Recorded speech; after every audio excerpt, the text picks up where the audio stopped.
the newsagents. For the first time, Ukraine's President Volodymyr Zelensky confirmed his forces have moved into Russian territory for battle.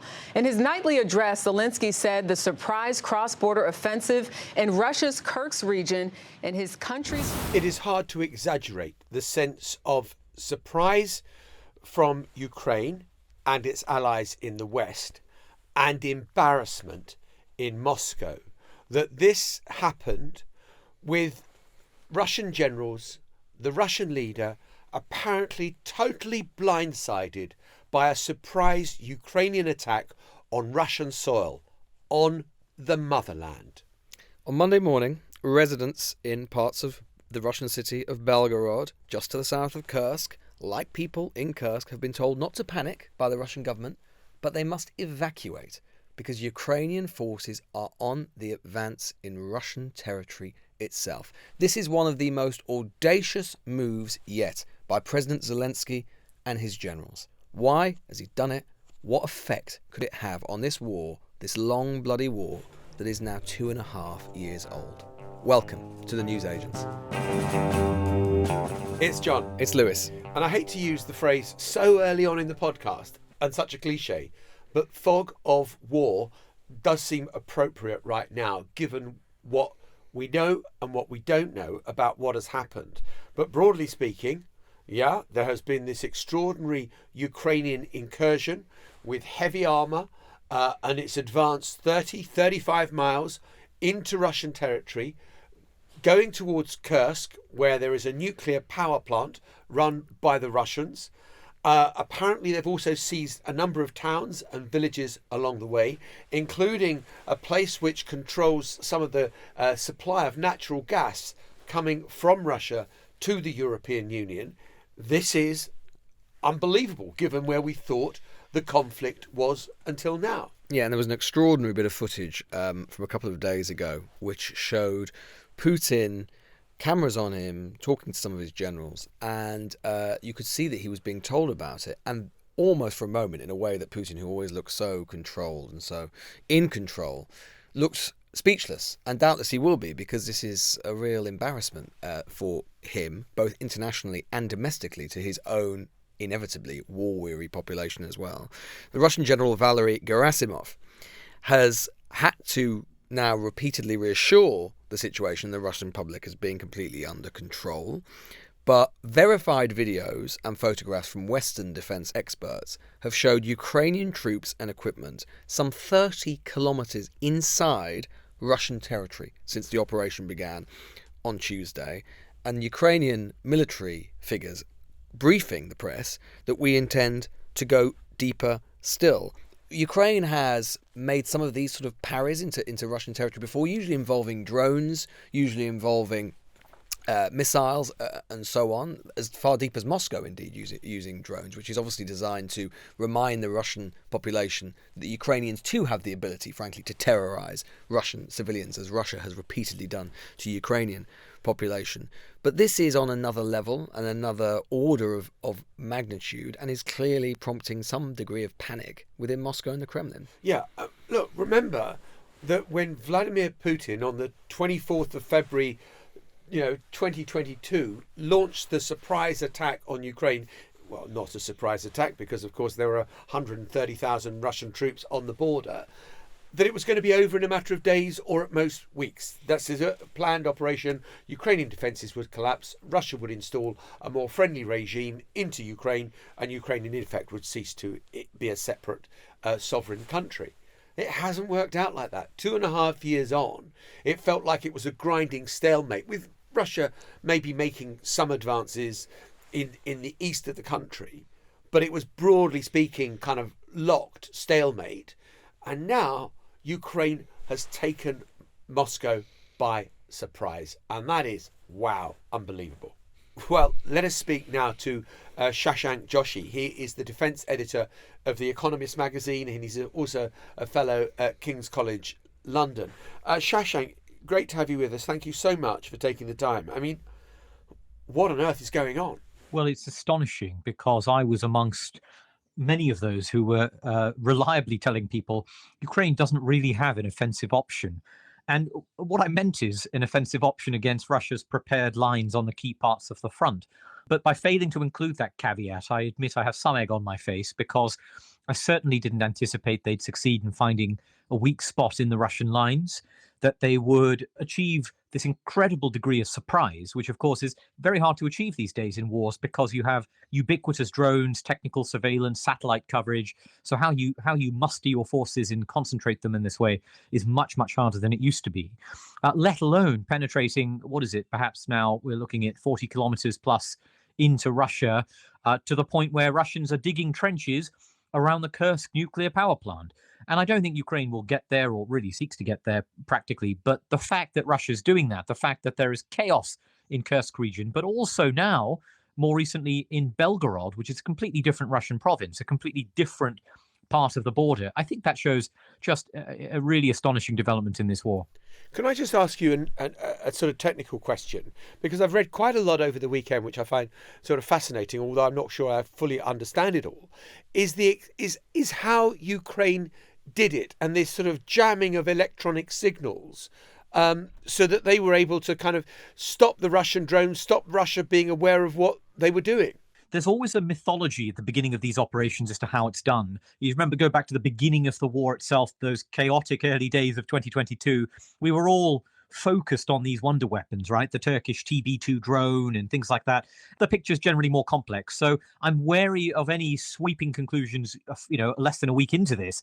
But it is true. What we have been seeing is that Russia has been enjoying more freedom of maneuver in the air. That's partly because Ukraine's air defense systems were running out of interceptors, and it had many reconnaissance drones in the air. So it seems reasonable to say that in order to achieve this kind of surprise, what Ukraine had to do was mostly find a spot on the lines that was pretty weakly guarded, where morale might have been low, where the Russians weren't really focusing, there wasn't much behind the front lines.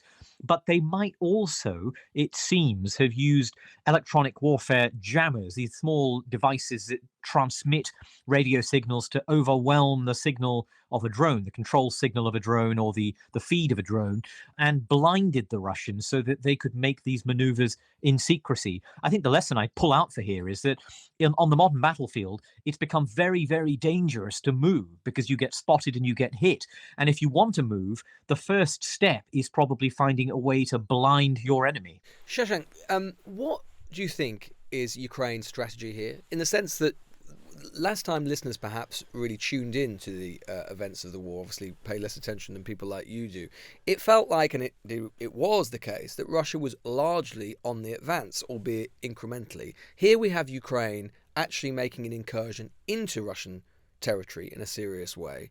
What are they thinking, and how big a risk is it for Ukraine? It's a really substantial risk, but let's begin with the first part of that. What are they thinking? I think there's two answers to that. One of them is Ukraine's aim is to change the optics of the war, right? This is a war in which the lines are relatively stalemated. Russia has the upper hand. It's been making substantial gains in the east of Ukraine, in Donbass. Ukraine's army was in a pretty bad place, very, very under strength, and lacking in ammunition. So this is a way of saying, actually, we have the initiative as well. And if you're thinking of freezing the conflict with a settlement that disadvantages us, no, we can also take Russian soil, and then you're stuck. But I think the second point of this is also, presumably, to draw Russian forces, their reserves, away from Donbass, where Ukraine's army is under such pressure, and pull them away into Russia itself, thereby easing the pressure on the front line. I think it's too early to say whether that succeeded. We have seen the movement of some Russian reserves, but actually it's not clear how much they've actually moved from the east. And overall, I think that the problem for Ukraine is the further into Russia they go, the more stretched their supply lines are. They have a lot of mechanized forces here, so things like armored vehicles, tracked vehicles, and those are very fuel hungry. They break down, they need spare parts, they need maintenance every few days. And so think about the logistical train of moving your spare parts, your fuel, your ammunition, your food even, 30, 40 kilometers into Russia with your flanks on each side exposed. And if it goes wrong, you can imagine Ukraine losing a lot of good equipment, a lot of good men, being unable to hold ground inside Russia, and ultimately for not any great benefit on the Eastern Front. So this is a real gamble on the Ukrainian side. But there's no doubt, and we could see it in the footage of Putin the other day, where momentarily, unusually, he seemed rather at a loss, Putin and his generals have been deeply surprised by all of this. Absolutely caught by total surprise, humiliated, I'd say. There's a Russian sort of liberal-minded paper called Kommersant, and I was reading it the other day. I don't read Russian, but I can, the wonder of Google Translate means we have access to these things.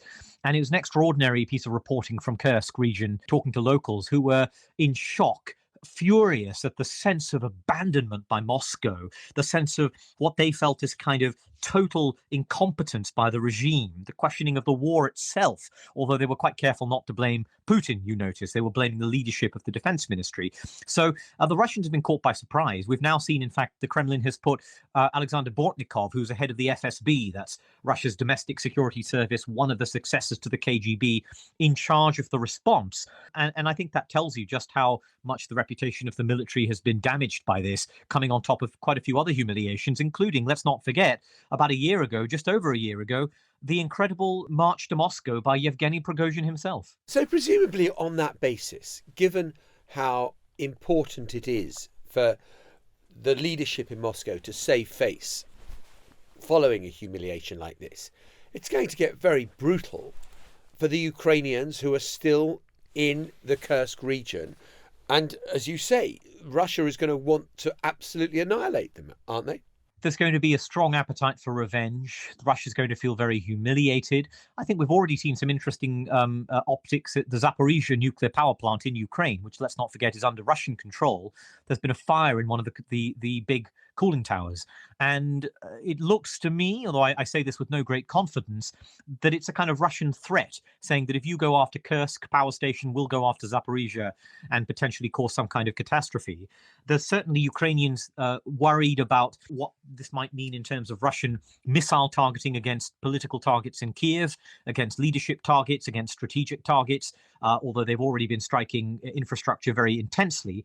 And I have to say that in terms of brutality, the treatment of prisoners of war inside Russia, the treatment of the people caught, I can't imagine it's going to be very pleasant indeed. I think it's pretty nasty at the best of times, but there's going to be a real sense of Russian bitterness, vengefulness that I think we see after this. The interesting question, of course, is how much Russia blames the West. In truth, Ukraine didn't tell the West about these operations. That's my understanding from everyone I speak to. This was kept pretty secret, but Russia's going to treat this as a kind of NATO-sponsored operation against Russia, a vindication of everything it said about the Ukrainian threat to Russian soil and the motherland.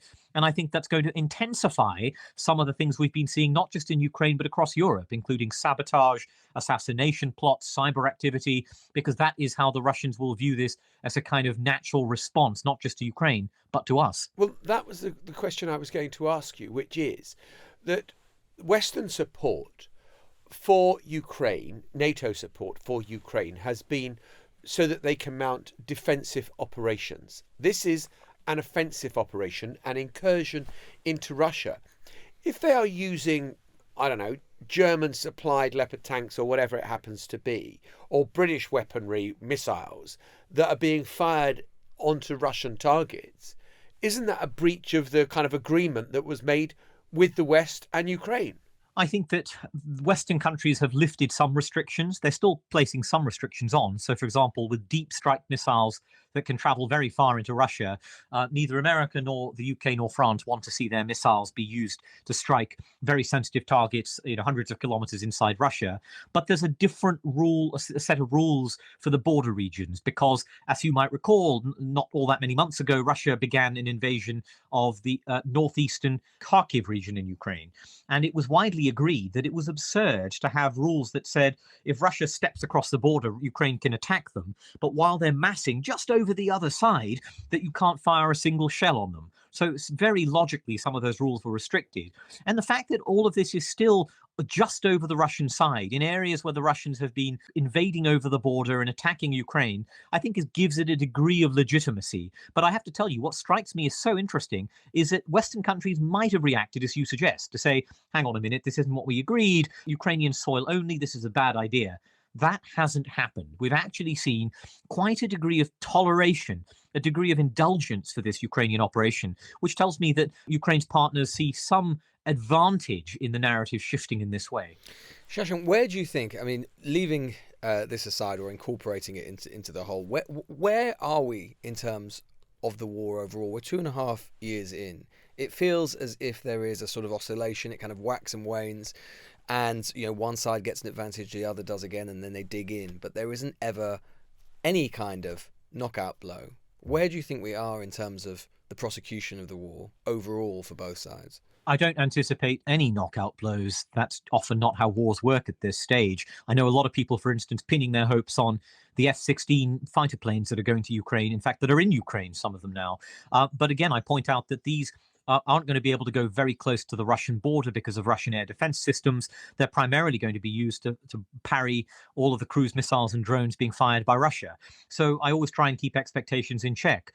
Broadly, I think the war is in an eroding stalemate that has been moving against Ukraine tactically, but with no real risk of a sudden collapse in Ukrainian lines, just a steady loss of territory. But if I have to, one way to answer that question is to jump forward a year and say, where will we be? And nobody knows, but my guess would be that actually the lines will not have changed all that much, that Russia will take a bit more in the east, perhaps Ukraine will conduct more of these incursions, maybe it will even hang on to some of the territory in Russia, though I very much doubt it will hang on to the majority of it because of the difficulties I described earlier. But by and large, we will be looking at a fairly stalemated conflict. And you might think, well, surely that means we should just do a deal now. And I think that's easier said than done. The point is, of course, that Russia will be very resistant to a deal. It's still making very unrealistic demands. And Ukraine will say, actually, no, we can keep bleeding Russia. We can keep going on. We're not going to give up any of our territory. So by and large, I'm afraid to say I see a conflict that is dragging on, that isn't going to change dramatically, that's going to continue to be pretty vicious with Russian missiles hitting Ukraine. But I'm pretty gloomy on the prospect of a diplomatic deal that can bring that to an end. Shashank, that's a really interesting answer, but I'm surprised at one thing you said there, which is not to make any reference to the US, because we know that on January the 20th, 2025, there will be a new occupant in the White House, whether it be Kamala Harris or Donald Trump again. Surely that affects what might happen. It affects it enormously, and it affects it principally in the way you'd expect, which is if we do have a Trump administration, nothing is a foregone conclusion. In the sense that it depends who Donald Trump appoints to high office. Very hawkish traditional Republican figures would resist any effort to abandon Ukraine. But it's undoubtedly the case that if Trump is president on the date you mentioned, then the risk of the US cutting off Ukraine from aid is a very, very real one. And in that situation, I think Ukraine might then be forced eventually to accept a bad deal or to accept a steadily growing loss of its territory. So there's no doubt about that at all. But of course, you know what the polls say. Kamala Harris is now leading in the polls. I'm looking at my colleague's economist tracker right now. And, it's a complete turnaround from a month ago where Biden's prospects looked woeful. And I think a Harris administration would probably stay the course. They would explore talks. They would say Europeans have to take a bigger share of the burden. They would sort of think, how do we wind this down? But ultimately, I don't think they would cut Ukraine off. So you're correct. I think the results of the election really are very consequential indeed. Shashank Joshi, thank you so much for being with us. Thanks, Shashank. Thanks very much for having me. Look, so much is continues to happen in geopolitics, our own politics around the world. And it is easy to lose sight of the grinding First World War-like trench warfare that continues to grip Ukraine, the continued bombardment and terrorization, really, of Ukrainian civilians, because we've become so used to it. It has become normalized. It's just become part of the kind of rhythm of the national and international news cycle. But there's two sort of caveats to that, right? Well, reason we should keep our eye on it. One, I've already alluded to, which is the terror that Ukrainians still go through. The Russians continue to smash whenever they can the Ukrainian power supply during the winter. Ukrainian kids being killed. You had Russians targeting a hospital not so long ago, a children's hospital. So all of that, the sort of humanitarian situation continues to be dire in many situations. But also, of course, for the other reason, which is that we talk a lot in this show about the centres of geopolitical peril around the world and uncertainty, hotspots, the places where suddenly a conflagration could just start and get out of hand. And obviously the two obvious ones are Ukraine and Russia and what is going on in the Middle East. And as long as those wars continue, in both places, and since we're talking about Ukraine, let's just focus on there, that will continue to represent a profound source of geopolitical instability. And although, of course, we can get shocked by and impressed by audacious military moves such as this, as Shashank was saying, the key part is that there remains no obvious way through this war, because Ukraine will not, for perfectly understandable reasons, and probably politically could not, Zelensky, concede or come to a deal with Putin because they can't trust him. They don't feel like they can trust him. They think that a peace now will be a worse war later, and who can blame them for thinking that? And likewise, there's no obvious way out for Putin either, because he staked so much of his political capital, his country's reputation. They've paid such a high price in blood and treasure, and he's got to have something to show for it. And apart from some scraps of territories, significant bits in places, but apart from some scraps in territory, it's not exactly walking through the streets of Kiev as he thought he would in 2022. So there's just no obvious way out right now. The question that fascinates me is, what is it that it would take to bring Putin down? Because he does still seem all-powerful, all-conquering. No one dares stand up to him. And I've read a number of commentators on this saying he is all-powerful until the moment he is not. And I suppose it's a legitimate question to say whether a humiliation like this is the kind of just the thing that unlocks it and people turn against Putin. But Putin has got around him a tight circle of people who owe their entire position to his preferment and are not going to do anything to move against him. Putin, you can be sure, will want to exact revenge on Ukraine for this humiliation that he has suffered. But the idea that it was all going in one direction and Ukraine was just gradually losing, I think Ukraine has said to the world, hang on, we can still do stuff here. And they have. So did you watch the closing ceremony? I dipped in and out of it. I mean, it felt longer than a party conference, to be perfectly honest. You sort of tune back in, 2 hours later, it's still happening. They're still singing Champs-Élysées. I mean, good for them. I suppose the Olympics doesn't happen every year to your city, but I mean, even so, it did seem a little much. Well, I sort of watched it. I thought, actually, fair play. I feel slightly bereft, actually.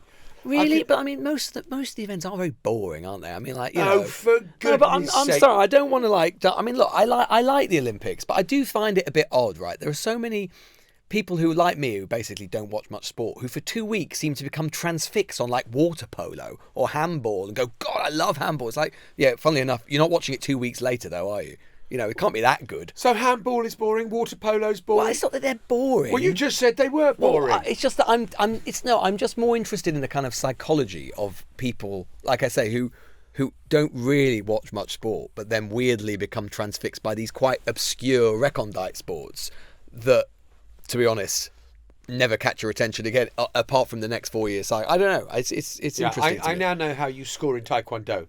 Have I ever followed anything to do with Taekwondo? No, exactly. Before? Exactly. Greco-Roman wrestling. It was just fabulous. I score very badly in Taekwondo, I have to say.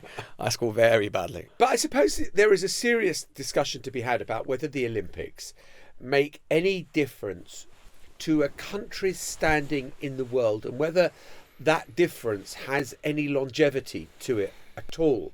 Because, you and I were in Paris, kind of more or less where the Olympic flame was, when we were there doing our links for the episode about the first round of voting in the Parliament National Assembly elections. And France was angry, it was fractious atmosphere, it was not at ease at all with itself. Spin forward 3 or 4 weeks and France is suddenly standing tall. It's proud of itself. It loves its country. It loves the beauty of its country. Macron is even being applauded. It's presented a very different image of itself. And obviously, I mean, look, I've sort of dipped in and out of it, as I say, the sort of thing overall. But clearly, I mean, France have done a brilliant job with it, as they should. I mean, France is a really serious country. It's like when everyone, I remember with London 2012, when it's all going to go wrong, it's all going to be terrible. It's like, no, it won't. Again, Britain's a really serious country. And the nice thing about, they should be able to put on events of this sort of scale, particularly if you elect to do it in the first place. And I suppose the nice thing, I mean, I remember the thing about 2012, the nicest thing, everyone goes on about the opening ceremony, which I can understand why, but in a way, the nicest thing about it, and I think the thing that, at least fleetingly, and I think it is fleeting, I don't think the political effect's very long with this stuff, but at least fleetingly, there is a sense and a reminder, particularly from the press and so on. You had in the run-up to 2012, you had the endless kind of, the Mail and others just constantly going, this is going to be terrible, it's all going to collapse, we're going to embarrass ourselves. London, of course, had followed Beijing in '08. The sort of prevailing narrative was, how can we, little Britain, possibly, compare to the kind of gargantuan might of the Chinese state and the show that they had put on in '08. And of course, it was a triumph. And what was nice, and I say it was fleeting, but what was nice is to see those endless misanthropic kind of, Britain is endlessly takes all the time be punctured. And I haven't followed it closely enough in the French press and so on to know, but I suspect a similar phenomenon has taken place in France, where you have that run-up, which is an assumption that it's going to be terrible and woeful, and actually Parisians are complaining about it, and the changes to the, you can't get in from the périphérique and all of this stuff, and then it happens, and then there's this sort of fever that comes and it goes, but it's nice while it's there. There was a lot of unrest in the banlieue, in the poor suburbs of Paris, and when the Rassemblement National were vying for power, and it was the kind of the problem of immigration, the problem of racism, some of the same issues that we have obviously been talking about in Britain over the last 10 days. And you just wonder whether, if you go out now into France, people would think, yeah, you know what, things are much better than we thought they are, and we still are a country that have this common purpose and common identity. I just want to go back to Beijing 2008, where I was there presenting BBC News coverage of the Olympics then. And that did feel like, actually, we were talking in the first half of the episode about the big geopolitical questions.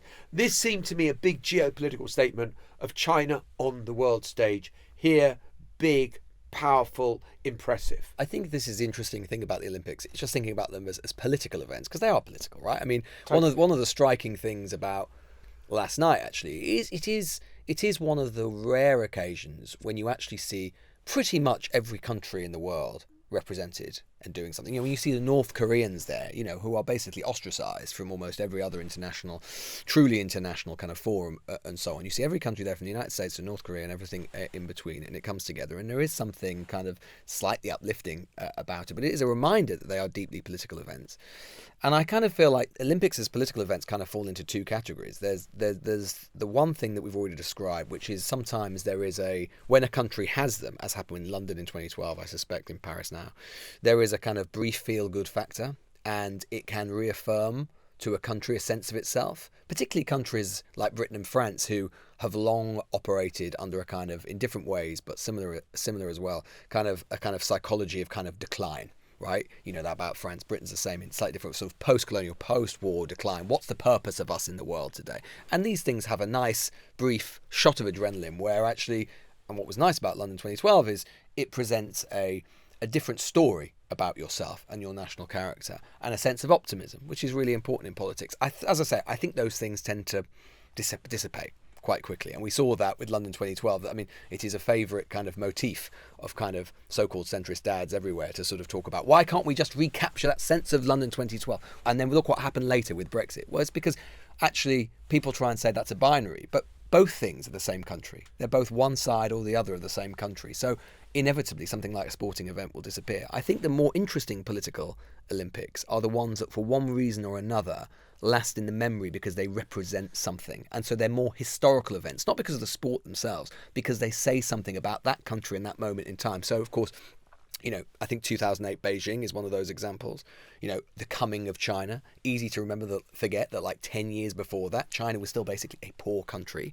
I don't think it was even in the top 10 in GDP at that time. In the years between the late 90s and the handover of Hong Kong and Beijing 2008, there was this mass industrialization, and China becomes basically the kind of workshop of the world, and '08 kind of represented their arrival on the world stage. Or like 36, Berlin 36, right? And you having that taking place in the middle of a full Nazi regime, and all of those astonishing moments, like, for example, Jesse Owens winning an athletics event then, and Hitler having to hand over the trophy. So there are those things that sort of linger and represent something in history.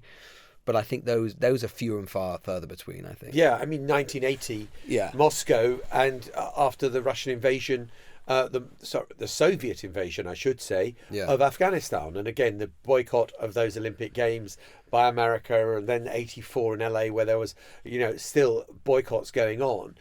Those things loom large in the politics. And going back to Beijing, it's so interesting because it shows how important the state think these things are. In Beijing, the Chinese state threw absolutely everything at it. You were there, right? From planes that were seeding clouds so that the rainfall would fall and wouldn't fall on the Olympic Games, from the factories being closed up to 150 miles away from Beijing so that the air would be clean over Beijing during the period of the Olympic Games, to little things that I saw when I was there, which was there were buses that would to pick up journalists from their hotels to take them to the Olympic Park. But the turning circle that they had turned for the buses was too tight. So they had to re-dig up the roads. And like about 5,000 people were put on this overnight to do it. And it was done. There was nothing that was going to go wrong or that was going to rain on Beijing's parade where people might say, well, Beijing wasn't properly ready. Everything was done to the nth degree and done fabulously. And we were broadcasting from this rooftop position overlooking the Bird's Nest Stadium. And one night we leave this disused building where we're on the 5th floor on the roof, and we come back the next day and it's a functioning department store. It's been redecorated, it has got stock, it has got tills, and it's selling Olympic merchandise. And you think, how did that happen overnight? And when you realise when the Chinese want to do something, they do it. Yeah, well, it does help having a completely autocratic state, of course. I mean, of course, yeah. There's not much of a planning system in China. You know, you're not going to have a bunch of objections locally, right?